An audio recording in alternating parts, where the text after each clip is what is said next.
চাঁদপুর শহরে পুলিশের দায়ের করা মিথ্যা মামলা থেকে অব্যাহতি পেয়েছে জেলা বিএনপির সভাপতি শেখ ফরিদ আহমেদ মানিক সহ ৫৯ নেতাকর্মী। ১ জানুয়ারি বুধবার চাঁদপুরের senior judicial magistrate Mohammad Morshedul আলমের আদালতে আসামিপক্ষের আইনজীবীরা এই মামলা থেকে অব্যাহতি চাইলে আদালত মঞ্জুর করেন।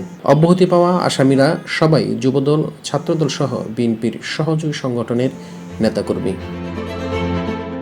আদালত থেকে জানা যায়, চাঁদপুর মডেল থানার জিআর ৮৪৪/২২ মামলার এসআই রাশিদুজ্জামান বাদী হয়ে চাঁদপুর জেলা বিএনপির সভাপতি শেখ ফরিদ আহমেদ মানিক, সাধারণ সম্পাদক অ্যাডভোকেট সলিমুল্লাহ সেলিম, যুবদল ও ছাত্রদল সহ বিএনপি নেতাকর্মীদের বিরুদ্ধে মামলা দায়ের করেন। মামলার তদন্তকারী কর্মকর্তা নজরুল ইসলাম ৩১/৩/২০২৪ তারিখে আসামিদের বিরুদ্ধে অভিযোগপত্র দাখিল করেন। এ মামলার বাদী আওয়ামী লীগ নেতাকর্মীদের নির্দেশেই বিএনপি নেতাকর্মীদের বিরুদ্ধে মামলা দায়ের করেন। নেতাকর্মীদের পক্ষে আইনজীবী হিসেবে ছিলেন জেলা জাতীয়তাবাদী আইনজীবী ফোরামের সভাপতি অ্যাডভোকেট শরীফ মাহমুদ ফেরদৌস শাহীন, পিপি কুহিনুর রশিদ, সরকারি আইন কর্মকর্তা সহ সিনিয়র আইনজীবীরা।